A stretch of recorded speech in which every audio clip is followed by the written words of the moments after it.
Welcome to Let Me Fix This. Enjoy the video. You start by turning on one-handed mode now. Open Settings and go straight to Display or Advanced Features. Enable one-handed mode or reachability and pick how you want to trigger it: gesture, double tap nav, or button. This reduces the usable screen area so your thumb can reach everything.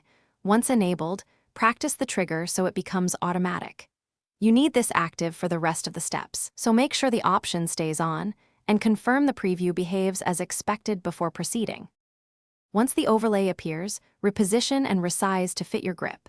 If you use a gesture, swipe the configured way. If you set a button, double tap it now, the screen should shrink into a corner.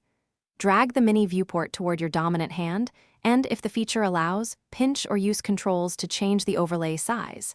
Test common apps so important buttons sit inside the shrunken area.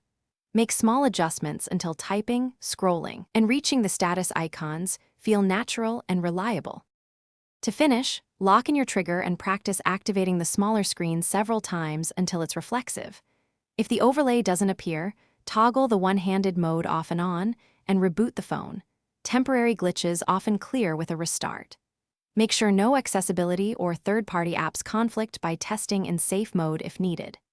If issues continue, update your OS and revisit the setting. Software updates commonly fix activation bugs, so keep the system current and repeat the setup after updates. Thanks for watching. If you found this helpful, don't forget to like and subscribe.